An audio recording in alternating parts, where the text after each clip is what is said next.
All right, everyone. I think we should be good to go. Thank you so much for attending our webinar to learn how to scale, plan, and really grow and support your employee resource groups and learning from leaders. My name is Christina Giordano, and I'm a partnerships manager here at AllVoices, and my pronouns are she, her, and hers.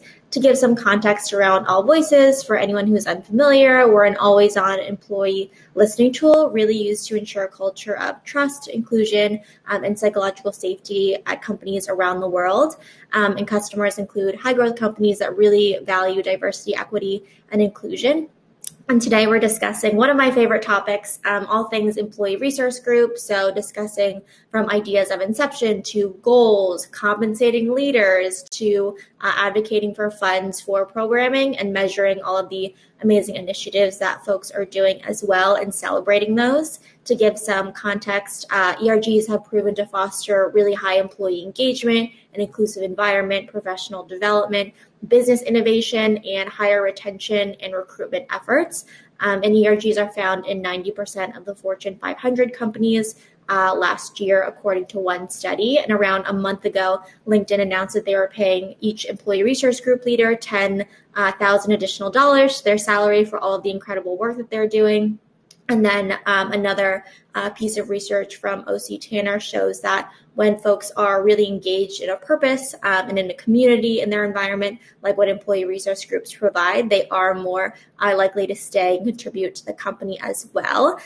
So with that, I will stop talking and I'll pass it over to our panelists to really introduce themselves, the work that they do at their company, and then would also like to ask, what is the most rewarding part of being an employee resource group leader? Carmel, I will start with you. Thanks, Christina. My name is Carmel Ulbrick. My pronouns are she, her, and hers. I work in client success for Degreed, which is an upskilling platform. I also am the co-lead for RaceEQ, which is one of our ERG, and at Degreed, we refer to them as BRGs also at Degreed. One of the most rewarding things about working with RaceEQ is feeling a sense of ownership with where the company is going, and also paving a way for incoming generations of the workforce at Degreed. Amazing. Thank you for being here. Shania, I will pass to you. Thank you. So I'm Shania Smith. I work at Carta. I'm on our new market sales team, and I'm the co-chair for our Black ERG. And one of the, I think, most exciting things is we are pretty much in the sort of ground level of building out what we want our ERG to be and sort of what our goals are and the vision. So I think being a part of that, building that sort of like frameworking, knowing like there's going to be an impact for, many years later is pretty exciting work to do. So. Yes, absolutely. Grassroots and bringing it up and creating it as you're on it. Shivaun, you're up next. Hello, I'm Shivaun Robinson. My pronouns are she, her, and I'm a technical program manager at Niantic Labs. Probably the thing I find most rewarding, I'm coming up on about 25 years into my career right now. And for me, when I started and there were no ERGs, I love being able to go back now and help enable people to connect and share and contribute and support each other and increase in, retention and see that ripple effect that it has, not just for the people involved, but what that does across an entire company and organization and how it spreads from company to company. Absolutely. And last but not least, Alexis. Hey y'all, my name is Alexis Matthews and I'm so excited to be here. My pronouns are she, her, and I am an SDR manager at my company Snyk. And I also just founded the Black at Snyk ERG. We actually call them SRGs, similar to Carmel. And I've had experience managing, leading and managing ERGs at both internal organizations as well as external, like different types of groups. And what I've seen is it fosters, inclusivity and just is able to, and, being a part of ERGs, you're really able to create a community and a culture internally at your company that I personally can get really excited about. Our company is making tons of progress on becoming more diverse and inclusive, and to be kind of on the front lines of that and being able to impact it from a literal personnel perspective. I've seen people get more excited about being at Snyk, and we've all loved, we all love our company. We're here for a reason, and it just adds to that entire company culture, which makes it so exciting. It's super in alignment with our values, and so starting it, we're still in the early stages, and there's been a lot of ups and downs, which I'm sure we'll hear about today, but overall it's been an incredible experience, and can't wait to share more with you guys about it, so hopefully you can learn from all of us. Yes, absolutely. I think you can tell by everyone's introduction that there's a lot of passion behind the work that everyone is doing on the panel as well. And then for our audience members, if you have questions, feel free to write them in the chat on the right, and we'll answer all of the questions. But let's get into the conversation starting from the beginning. Alexis, you just mentioned that you helped, found the Black at Snyk ERG, and I'm sure there was a lot of conversations around goals and all the different ways you can go with ERGs as well. You mentioned community building. There's also like social impact. There's internal, external employee engagement programs, all of the things. Can you tell us a little bit about how you're thinking about the goals of your ERG and how you're measuring success? Yeah, absolutely. So honestly, we built this from the ground up. I joined Snyk in January, and after being there for a couple months, I had actually left from LinkedIn, where Shania and I actually worked there at the same time. We had a little bit of overlap, I believe, but when I came to Snyk and realized that there were no ERGs, I really made it a point to connect with our people team. And I think it's, really helpful for people to understand, like, how do you even get an ERG off the ground? First things first, I went to our people team and said, I think this is something that we're missing. We're at such an important stage. We're kind of like an inflection point in our growth. And if we want to be mindful about how we're growing and scaling, we need to make sure that we're creating and fostering an inclusive environment. And I believe that an ERG or SRG is something that we can leverage to achieve some of those goals. And so essentially it's been pretty, in terms of the goals, we haven't actually had anything that's been immediately set out. It was more about connecting with the right people on the HR team, on the people team, identifying all of the Black employees at Snyk. That was a kind of a task in and of itself. And really it was kind of just about having people refer each other to, our group. I was able to present in our, we have a company update once a month. So I was able to actually present in the company update and say, hey, if you identify as a part of this community, please join. And so we actually created two separate groups. One is a group for the Black at Snyk, including allies, and then one is a separate group for strictly Black at Snyk. And it has been great to kind of have both of those communities. And at the end of the day, my first goal was just to create a space where people felt comfortable and confident having conversations with each other.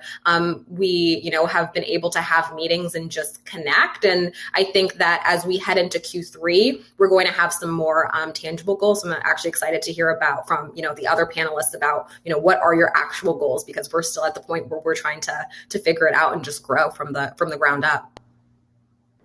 Yeah, absolutely. I mean, what I hear you say too is you took the initiative to really fill a gap in what you see is really important to company culture as well and building community. And you are already achieving one of your goals of just making sure that employees feel seen and heard, and building that network of folks at Snyk, which is really great. Shivaun, I know there are a couple of different employee resource groups at Niantic, and that you help lead Wolfpack and are part of all of them. But can you talk a little bit about the ERG that you help lead and just what goals that you have as well? Sure. So I am one of the global leads for Wolfpack, which is our women and marginalized gender ERG at Niantic. Our goals are a little bit loose because we have such a large group of people now, and it's great because there's been so many allies, but everyone has different ideas as to programming and what we should do and where we should go next. So, I mean, the three tent poles that we really have are to provide an inclusive, open, safe, and respectful and fun space where we can meet and support each other. We are also looking to create and provide opportunities for development and growth, and that's at every level. And then we also want to build trusting relationships and foster allyships by providing networking and mentoring opportunities that people may not necessarily get otherwise. There's a lot of programming that we do in and around that as far as mentorship programs, but it could also be someone wants to read a book and have people to talk to about it. Can we get everybody that book to read? So it's been an adventure. I could listen to Alexis talk about starting an ERG all day because I think there's so much there to learn. And it's really interesting, too, how not all ERGs get off the ground the same way. And then you're like, great, I have all these people. Where do we go next? And I think that's a really important question. I don't think it has to be incredibly rigid necessarily. Even that starting point is a great opportunity to get people together and see, where do you want this to go? What do we want to get out of it? What impact do we have on the company? Yeah, absolutely. And Shania, you mentioned that you're also in like a building phase as well. Can you talk a little bit about how you're thinking about just goals for the community and things like that? Yeah, so I sort of joined at an interesting point where we had already had sort of a leadership team and committee established. And then I transitioned on to sort of take on more of a co-chair role. So I was lucky enough to sort of inherit a charter that sort of had ideals that we wanted to uphold, and then also include values and goals, some of which were in common with Shivaun and Alexis. And community was a big one. Just wanting to make sure that we all felt connected as Black employees at Carta. Mentorship was a big piece also, and just thinking about how we can make sure that people are, when they do join the company, they're able to build their careers and excel in that way. And then talent and recruitment was another big avenue that we wanted to focus on because we're about 1,000 people right now at Carta. And we think there's a lot of opportunity for us, as we continue to grow and we think about how we want to hire, how we can continue to do that intentionally and leverage the ERG maybe to reach out to other external organizations to recruit that way. So those have been some of the things that have been top of mind and sort of how we're thinking about where we want to go next. Yeah, absolutely. I like the professional kind of development piece too, and ensuring that folks are getting the promotions and have the support as well, because that's also a big piece of it, in addition to community and trust and relationships and programming. Carmel, how are you thinking about that at RaceEQ? So I have a lot of parallels to what Shania just mentioned, which was when I joined Degreed, there was already this overarching DIB program and initiative put in place. We had, as a company, we had established 4 pillars that would then essentially become the framework of all of the subsequent BRGs that would be created at Degreed. RaceEQ was in its infancy when I joined the organization, and so there was an opportunity there to actually step up and be a co-chair. We didn't really know what we were going to do, and there was something really wonderful about that, because we crowdsourced not only within our BRG, but within our organization. What could this look like? What does your vision look like? And how do we pick and pull elements out of that to actually establish a charter? And the way we approached it was there were specific areas that we knew we wanted to target and we wanted to influence, because we had to remember that we, as an ERG, BRG, we might not have the authority to make sweeping changes, but we do have the opportunity to influence and actually surface proposals that might influence the experience of all of us at Degreed. So our first step was to establish initiatives around education and awareness. What does the experience of underrepresented groups look like at Degreed, and then how do we make that better?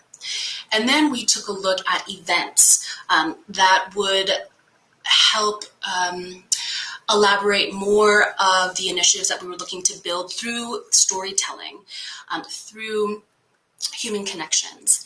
And then we're starting to move forward on our overarching initiative, which is increasing representation at all levels of Degreed by looking at the root cause of why there might not be enough representation. Are we equipping our people leaders with the right training to actually source out viable candidates? What does that hiring life cycle look like from a candidate's perspective? What does internal mobility look like from a career journey perspective at Degreed? Are we actually implementing processes in place that provide equitable paths to success? And that's our primary focus at RaceEQ. Yeah, absolutely. I mean, what I'm hearing from a lot of kind of the different answers here is also like asking and engaging members of the ERG or PRG and really not assuming what is needed or necessary in terms of programming or employee engagement and in terms of supporting with promotions and raises as well. We do have a question from the audience up here. It was kind of upvoted as well, in terms of how do you go about creating content and programming for those who identify as part of the community and as allies? Are you prioritizing one over the other? Are there closed events or are there open events? How do you delineate that? If anyone wants to answer to it. Alexis, I know you mentioned the two different groups, so maybe I'll pass to you first.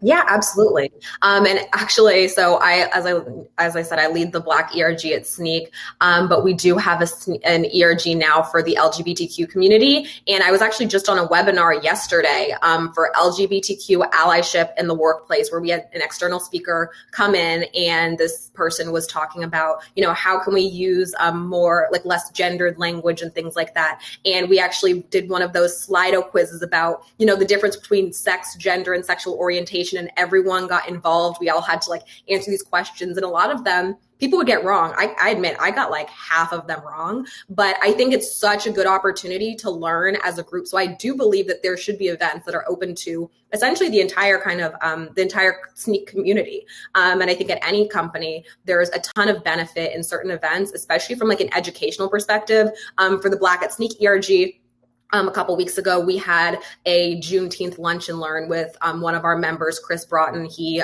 ran a session it went phenomenally. And it's just a great opportunity for us to educate members who are not necessarily within our group, let's say. And the value that I see in that is it was driving so many conversations after both of those sessions. So both of those happened within the last couple of weeks.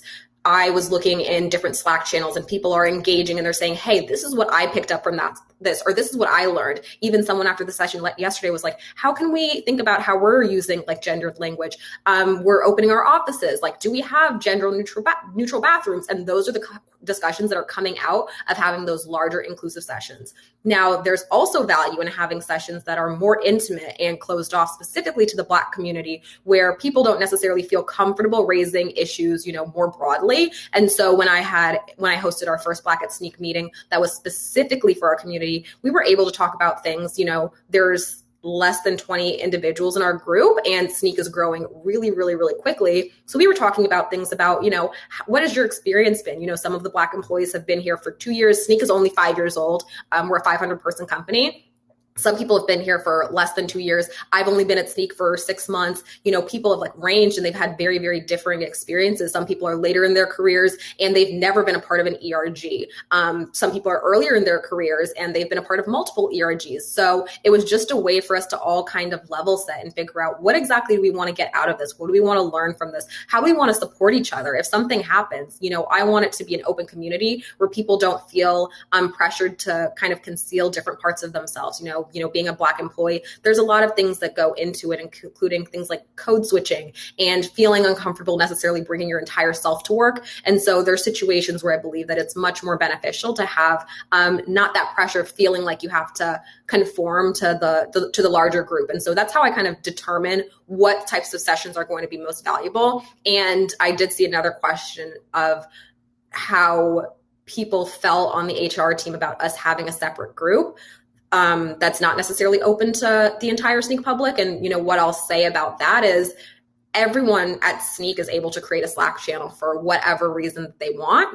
People have Slack channels with their friends. People have Slack channels, with their teams. It's just another way to kind of communicate with a specific group of people. And it's not necessarily meant to exclude. That's why we have the community that's for everyone. But you just have to determine, like, what are you trying to get out of having a group, and that's what drives our events. That's what drives our engagement. And that's what drives like my decision-making process as a leader, is what is the actual end goal that we're trying to, or the end result that we're trying to get to, and how can we achieve that?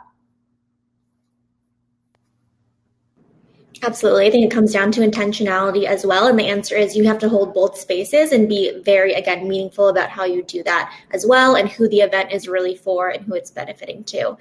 So definitely appreciate that answer. And a lot of times when people are developing employee resource groups, or, the team is looking at budget or executive sponsorship, they're thinking about the size of the community or company as well. And everybody is at different stages. I know a couple of folks on the panel have worked at like very large size companies. So Shivaun, you said that you kind of worked at Netflix, and what are your thoughts around the differences between employee resource groups at large size companies, so 10,000 plus, as opposed to high growth companies that are medium sized, and small companies? Like, do you see a difference in goals or what should be achieved there? Sure. So I was at Netflix for about 7 years, and when I started, the company was around 500 people. And so our ERGs were initially very small because the company was very small. And I think when I left Netflix, it was around 6,000 employees. So the company, like our infrastructure and our ERGs, all had to scale.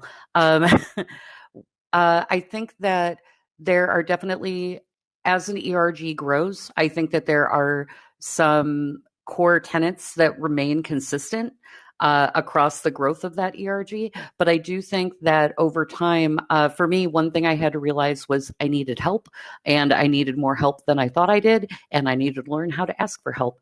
Also, having members help drive initiatives was really helpful for us as well. I mean, honestly, for me, I am a huge data nerd. I don't know if anyone else is, but I would track our group membership when we had events, what our attendance looked like, how many people were signed up in our ERGs, and then how they participated. Did they participate only at work, or did they also do things outside of the office, like mentoring or community service? With the budget that we had, how did we perform against that budget? And then additionally, were we having any kind of impact, in the company, not just as far as hiring and retention, but on our actual products? And so I thought those were all really good measures, but they really ramped up over time as the companies grew. And I think Niantic is in a little bit of that right now. Like, I think the company has increased by about 30% of staff just in the year and a half that I've been there. And so I don't know that there's necessarily a right way to do it, but it's definitely something to be prepared for and not to be overwhelmed, and to, as you're working through your ERGs, understand that some things are subject to change. The goals that you may have, 5 years ago may not be your goals in 5 years. I'm hoping that some of those core tenets stay the same. But yes, there's always an opportunity to improve. And I also think it's important to make sure that ERGs and whatever their missions are don't become stale and are still serving that community. Yeah, I appreciate what you said about it. All the infrastructure needs to scale, including employee resource groups. And also that means budgets have to scale, and executive sponsorship and what that looks like, and support from leadership. Alexis, did you see kind of similar trends at LinkedIn too, speaking from like a large organization perspective?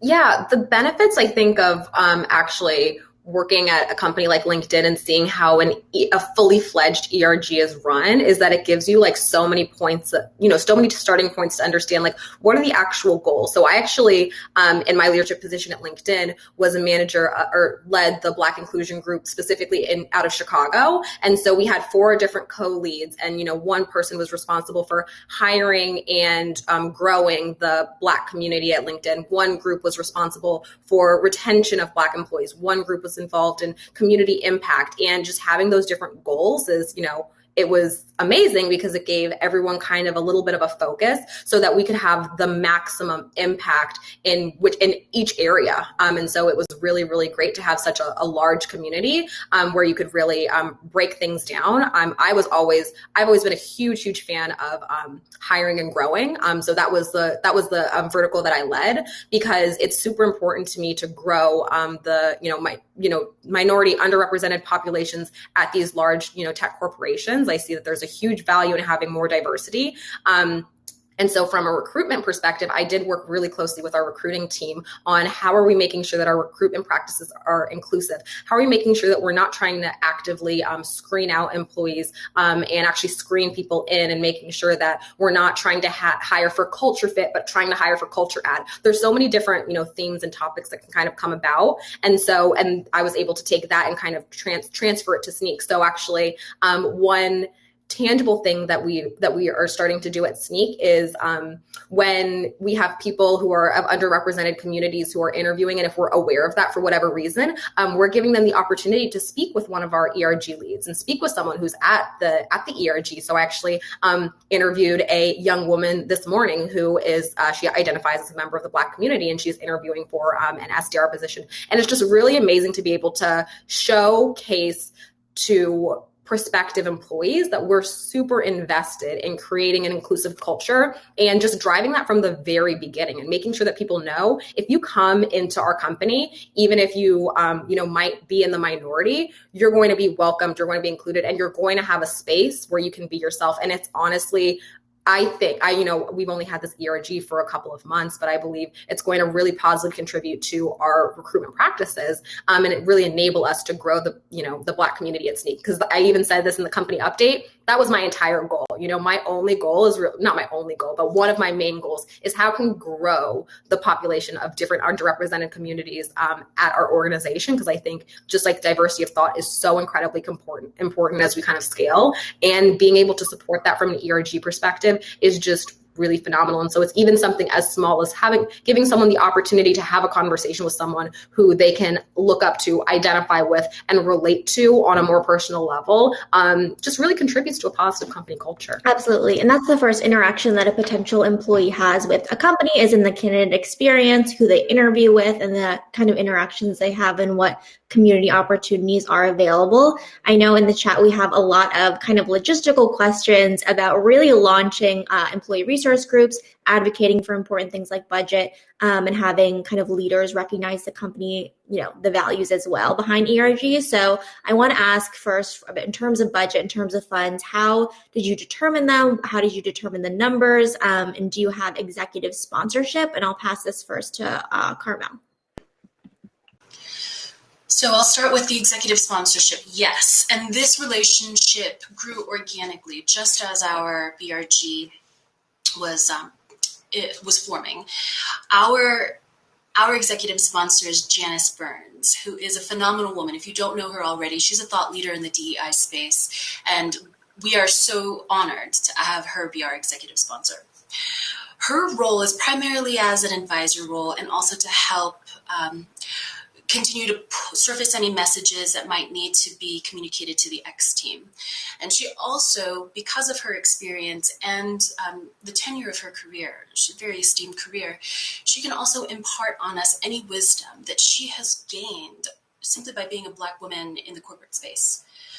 And so for us, we look to her for guidance on how we execute effective events, how we position our messaging internally, and as we start to move to external events, now that once restrictions start to lift, how do we communicate the message of RaceEQ externally as well as within the degreed audience?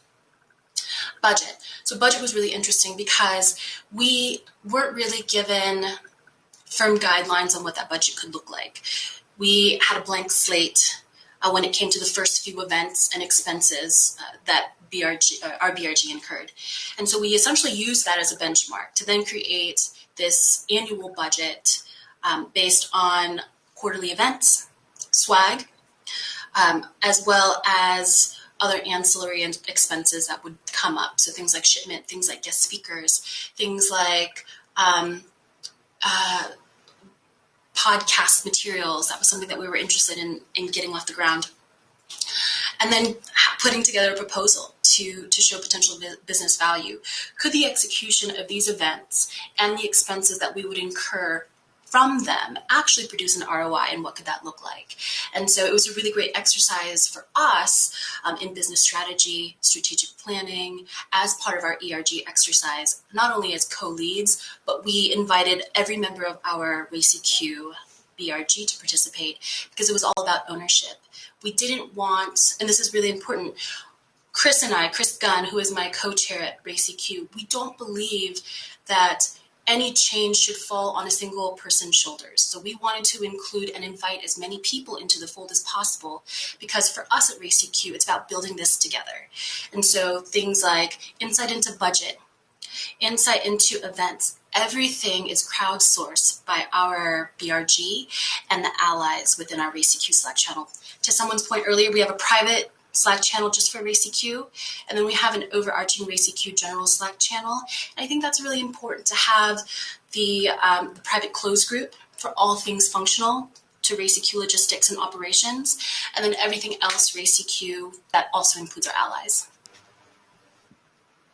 Awesome. I think that's super important. Shania, did you have a similar experience? I heard you say blank slate, Carmel, and I was an employee resource group leader, and I would have loved to have a blank slate for just trying out different things. I think that's amazing. What has your experience been just like building out these things like budget and executive sponsorship?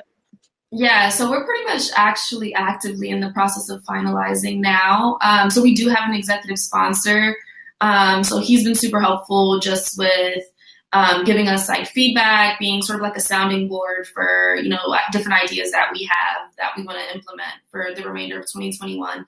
And then we're also already starting to think about how we can plan ahead for next year. So that's been super key. And for us, it's been really important to partner with like a few different orgs. So we leverage like our head of DE&I, Meeta Malik. She's been super great. So she's someone who we the leadership team talks to often. And sort of have conversations around budgeting with. And then we also have been thinking about, okay, based on different initiatives that we want to do, maybe there are avenues to leverage like our head of talent and think about where we can get budget from different places based on what our sort of core priorities are.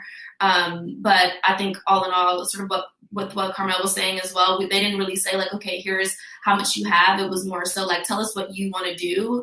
If you could do any and everything, tell us what it would be, like sort of pitch it to us. And then let's think about what we can, realistically tackle this year, and then start to think ahead for next year as well.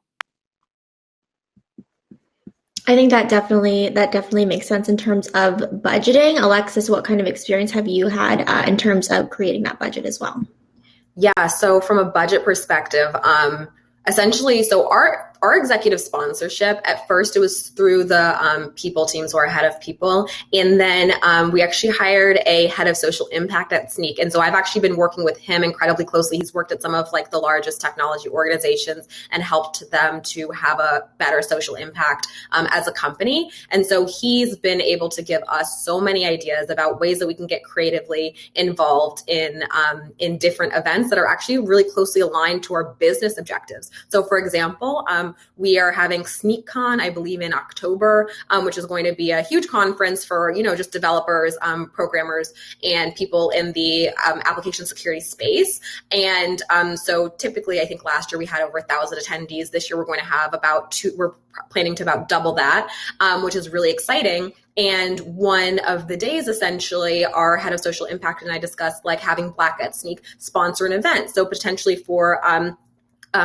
younger children from, minority communities who want to come in and learn about potentially getting into the technology space. So we've looked at several different organizations who are, considering partnering with, and we're going to actually have, the ability to educate them about getting into the tech industry, different resources that they can leverage, hosting an event, potentially a luncheon, and just being able to kind of align our ERG's goals with Snyk's broader goals actually allows you to open up budget. Honestly, like I've been a salesperson, and if you can create a business objective that's tied directly to the company's success, then there's always going to be room in the budget essentially to give you the resources that you need. And I think that companies, I think all of our companies actually are incredibly invested in seeing more inclusivity in their organizations. And so they are willing to put the dollars behind it. Honestly, it's mostly just about creating a business case. So we don't actually have a set budget. It's more about what events are happening, what's coming up, and what is the kind of impact that we want to have, and what do we need to do to get there. And thankfully, our executive sponsor is so amazing that he takes the most of the budgeting stuff off my plate, which I love because I'm not so much of a numbers person. I'm more of a visionary person. And then we, put together the business case, and then we get approval to have this, have these great events, have a great impact, and be able to kind of give back. Yeah, absolutely. I feel like in all of those kind of responses, there was mentions of other folks in addition to executive sponsors, whether it's the people, HR, DEIB team, if you have one at your company as well, that are really championing employee resource groups in addition to leaders, which is an additional full-time job in terms of planning all of these events and making sure employees are engaged. We have a lot of questions about once you have the budget, you have ideas in mind for events, how do you really measure that engagement, especially when you have a lot of people when the company is beginning to grow? So Shivaun, this question, I'll start with you first, because at Wolfpack, there's over 200 members. You have mentorship programs and other events. I'm sure all 200 don't come to every single event, but that doesn't mean you're not successful. How do you really think about keeping folks engaged, and what success looks like in terms of meeting employees where they are? Sure. One thing to add on about with budget is it's really important to realize that it's not one size fits all. Our smallest ERG is maybe 12 people, and our largest is over 200, and we currently have the same budget. And so there's definitely discussions like that need to happen. Just also going back a little bit on the company supporters, as far as executive sponsorship, our CMO is our executive sponsor. It's great. Also, I think one of our biggest supporters internally is other ERGs. And I can't stress this enough. Especially, this does go back to your question, I promise, Christina, but we do bring in other ERGs to co-run events with us. If we have a great speaker that we would all like to chip in part of our budget to bring in, if we are trying to highlight someone for Black History Month and all of our other ERGs want to support, an event or programming, and we have an event going on today where we have a panel from GamerX, from the LGBTQ plus community coming in to speak, and that's actually being kind of subsidized by 5 different ERGs at our company. As far as measuring success, I do think level of engagement is important, but I do think it's going to vary because you do have to go back and look at what are you trying to get out of this group, and then what kind of programming are you doing. It can be as simple as, right now we're doing coffee chats because people are so disconnected and on Zoom. And it's basically, we match you up with someone else in the ERG just to meet someone else. And I ended up mentoring somebody for an hour and a half on a half-hour coffee break. And so those kinds of opportunities you sort of have to make happen. Some of them are going to be very qualitative.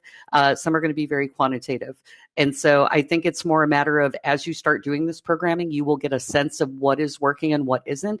I also sent out a lot of surveys to our ERG members to ask, what are they looking for? What are they hoping to get out of this? Even after we do an event, did you get out of it what you thought you would? What can we do better next time? And I think that continuous drive for improvement will continue to give a better experience to everyone involved in the programs and events and everything that we're doing.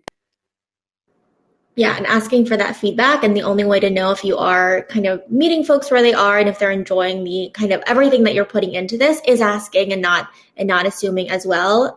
In terms of just thinking about what success looks like, either qualitatively or quantitatively, Shania, what are you hoping to see out of the kind of ERG as well as you're going through the budgeting process and thinking about strategy there? Yeah, I think ultimately, as a high level goal is just do our Black employees feel, happier to be here with, by having this ERG. And then also just like, I think it's been really nice, like as new employees join the company, being able to like already sort of welcome them in with open arms. Like someone started last week and I was like, hey, I sort of gave an introduction. I was like, hi, I'm one of the co-chairs for the Black ERG, like let me know if you need anything. And he was like, wow, I'm so happy that you guys have an ERG for us here. So, just those things I think are really nice and aren't to be sort of overlooked. And then I think, my goal, like being that I'm sort of like the first co-chair that we've had, myself and another person, we lead it together, is, like how can I make sure that I set the group up for success, that, regardless if we have people who transition in and out, as being a part of the leadership team or out of the company, like, is this ERG able to like sustain itself, and does it have sort of the tools that it needs to, continue to create impact? So I think that's like a really big area of focus, is like, how can we build an ERG that is able to sustain itself and continue to provide impact regardless of who's at the head of the sort of leadership team. I love it. I love those goals as well. Again, like when someone joins a company, they really remember who reaches out to them and who they see at the company, and if they feel like they belong, especially if it's, working remotely, a hybrid, or going back to in-person a majority of the time. So I think that's definitely important. One of the kind of aspects, Shivaun, that you brought up as well was around intersectionality with employee resource groups. So this question is around working with other ERGs too, to really promote employee engagement and really create that sense of community. Carmel, how do you really think about kind of those goals in terms of whether it's events, programs, or just working internally together? What does that look like in practice? I love this question because at Degree, we have 5 other ERGs, and there are many opportunities for us to collaborate on events. June was a really big month. Alexis mentioned it earlier. We had Juneteenth, and we also had Pride. And so part of our Pride programming also included collaborations between ERGs for weekly pathways. So these are educational learning experiences where we source content collaboratively around the intersections of our ERGs. And it was a really beautiful experience, and it resulted in these educational and highly aware learning experiences that now live within our instance of Degree.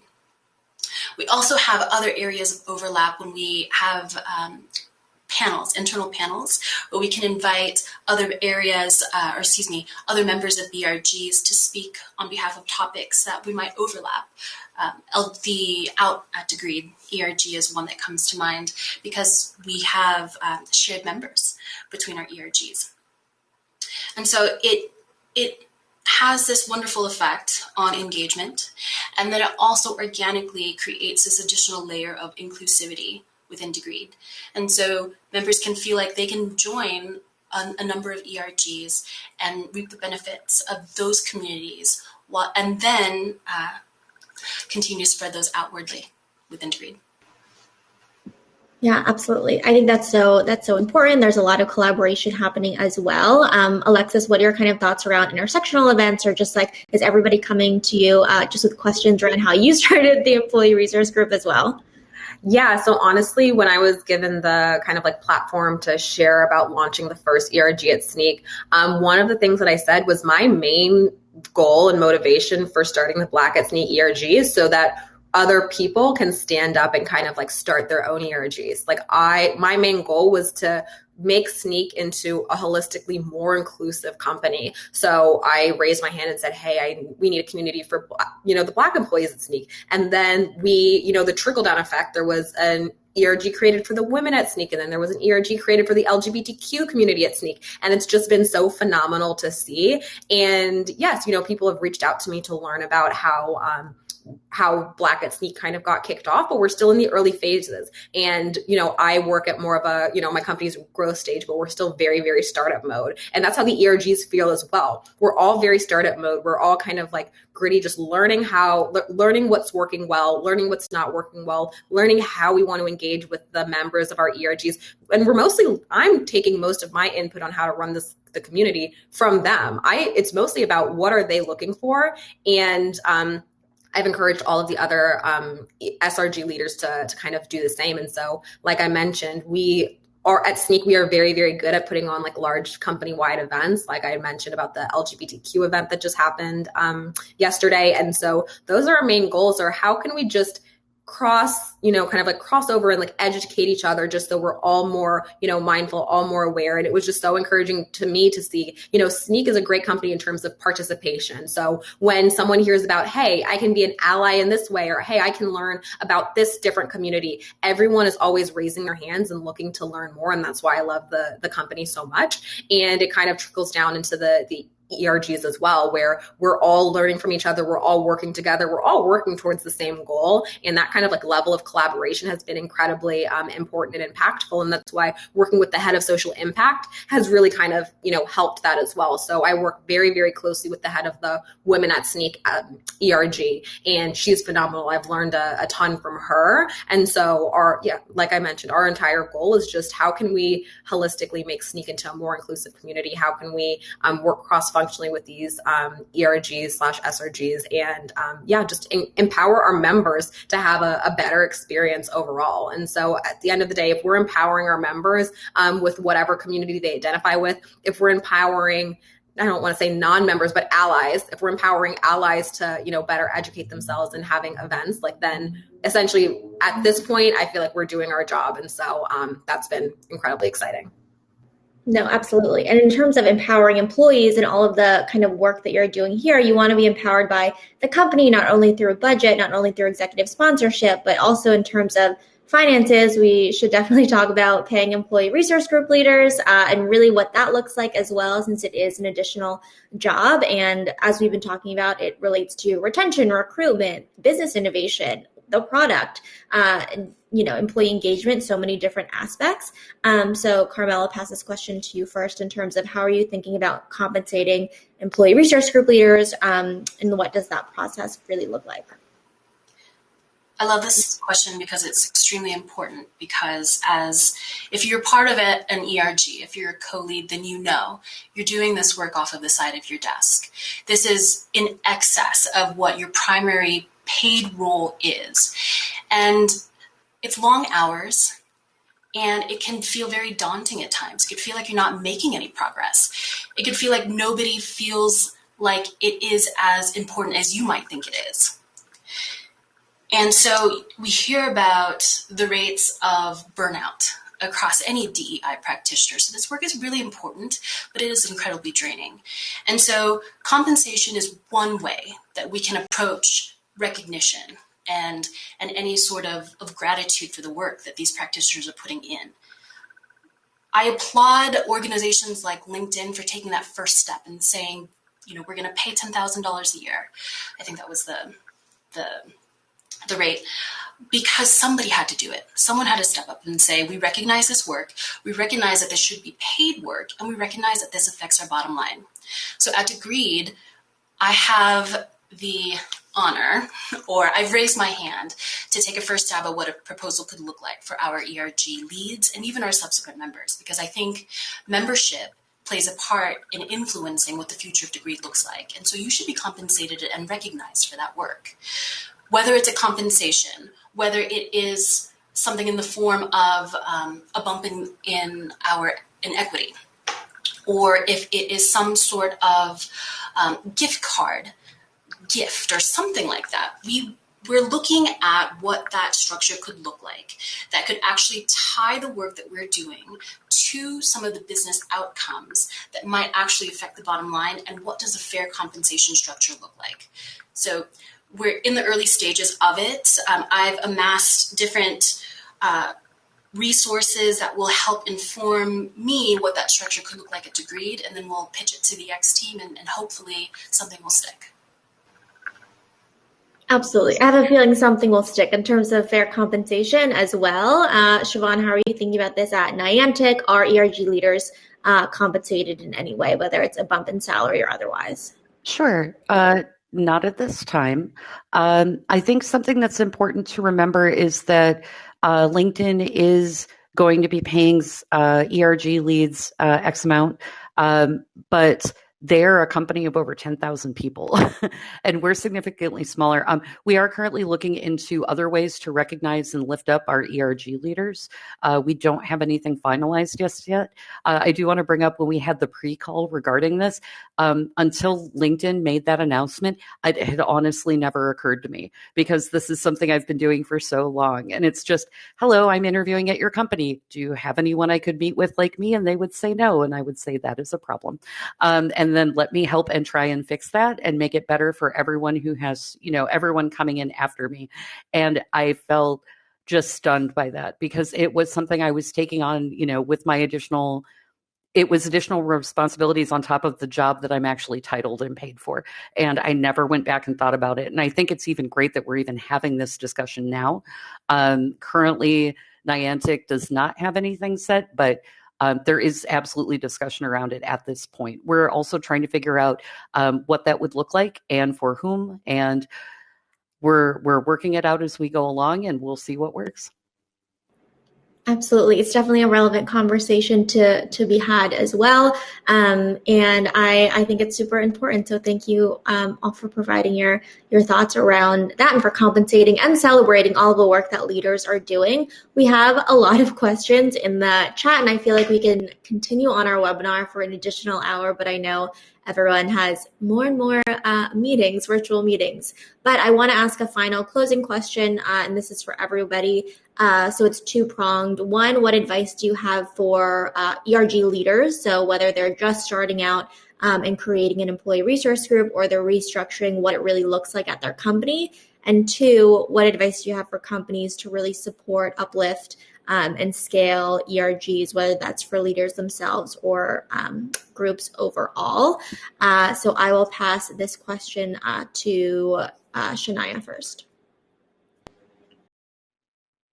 Yeah, I think advice for people who are looking to get started with an ERG first would be, I think just think about, what type of experience you think you would want to have as a member. And I think that creates a lot of runway for starters. And then just doing sort of what Shivaun mentioned earlier, I did the same thing. We were sending out surveys to people who were interested in joining, because there's so much programming and content and goals and missions that you can sort of decide on and think about once you sort of have that information handy. So I would say just get started and, identify the people who are equally as passionate, who can help lead it with you. That way you also don't feel like you're the only one, driving this big horse alone. So those are a few things, find other people who can help you co-lead, whether that be a leadership team or a co-chair. We have both. And then just think about what type of experience you would want to have. What would you be interested in doing? And then talk to people, and you can, I think, make a lot of progress doing that. And then I think for companies, just being open to hearing what people are interested in sort of creating, I think is one big piece. And then just providing that support, just being open to, hear people. And sort of what Alexis did, right? Just bringing, if your employees are bringing it up, then, be receptive to that and think about how you can better support them. Because in the long run, I think it does sort of make sense and is a big, benefit for, people who are of those communities and also just other allies as well. So, yeah. Carmel, what are your thoughts?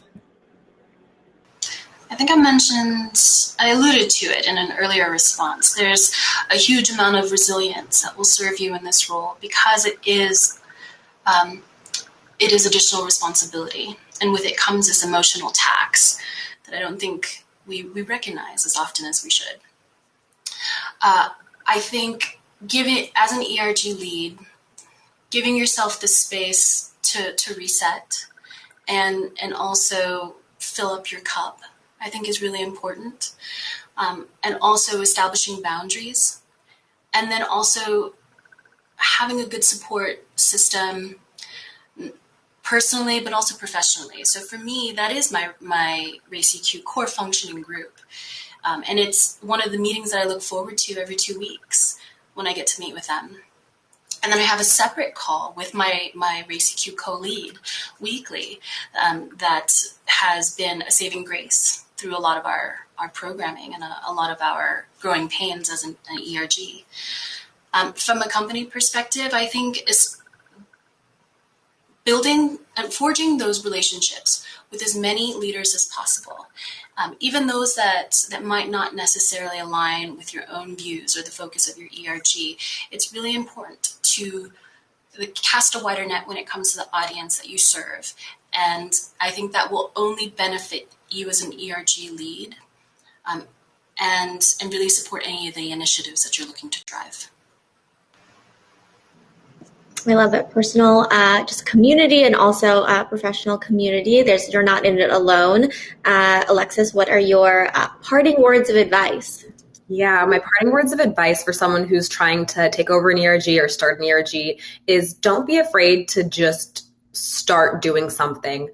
Doing something is always better than doing nothing. And I know that there can be a lot of fear about how things are perceived. I know historically there hasn't always been spaces where people feel like they can bring their full sense of self to work, their full sense of community to work. And now that we have the option, I think people can kind of try to tread lightly. And I would just say be bold and start making things happen, because it's going to feel way better and you're going to feel way, way more fulfilled. I know a lot of people can be a little bit hesitant. So I would just say, be bold, start doing something, start making decisions, start bringing together the community, lean on your community to figure out what they're looking for. Everyone's experience at your company is going to likely be very, very different. The first thing I did was I had a one-on-one with every single Black employee at Snyk.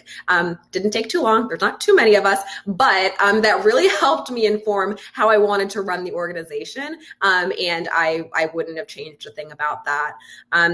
From a company perspective, I think that we need to be very, very cautious about performative allyship. And I've seen this at a lot of companies where they're not necessarily willing to put their money where their mouth is. They're willing to make bold gestures that at the end of the day don't have a huge impact. So don't be afraid to also push on your company if there's something that you need from them in terms of support, making sure that they're serious about supporting you. And one of the best ways to do that is just giving underrepresented communities a voice within the organization. I was incredibly appreciative to speak on our company update in front of all 500 people and just share my passion about our ERGs. And that also fostered kind of other people to come forward and say that they wanted to do the same thing. So from a company perspective, ensure that if you are truly passionate about it, that you are supporting your ERG leaders in whatever way they need. If, there are so many ways that we had kind of discussed on this call. And so that's my high level feedback. In whatever way they need. Yes, absolutely. Going back to not assuming, always asking, and companies can provide the resources and create the space that you're talking about. Shivaun, what is your kind of advice? Also, your new coworker on screen. Love to see it. This is my intern, Orbit, and he managed to get the door open. So I'm so sorry. He's a terrible intern, but a great cat. Anyway, it's really hard to add on to this further because everyone's had such great points. One thing I did want to state, at least for me, I had to remember not to be quite so hard on myself. Not every event is, you could survey people until you're blue in the face and everyone will be like, yes, let's do a book club. And then nobody actually really wanted to do a book club. It just sounded like a good idea. Not every event is going to work quite the way you want. They're all really just opportunities for improvement to see what worked and what didn't.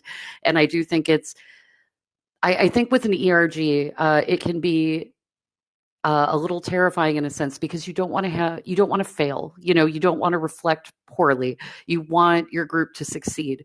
And I think it's really important not to look at things as failures. They might be challenges, they might be obstacles, but it's really about picking it up and seeing what did you learn? What can we do better the next time? And just kind of rolling along with that. Yeah, the learning opportunities are super, super critical.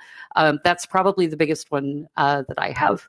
But it's also hard to go at the end when everyone's already made such great points. This is true, but I do appreciate that point because I think people who gravitate towards these roles are really passionate like yourselves, and it could definitely feel like you have the weight of the world on your shoulders. So definitely appreciate that. Shania, Carmel, Shivaun, Alexis, thank you so much for spending this afternoon with us to share your experience as ERG leaders. And thank you to our audience for attending this webinar. So it is recorded and we will be sending it out and it'll be available on our website. And to reiterate, for those who aren't familiar, at AllVoices, we really believe in that psychological safety at work, and believe the value of feedback is not only necessary, but a requirement in order for folks to succeed. So if you have any questions, please let me know, and have a good rest of your afternoon, everyone.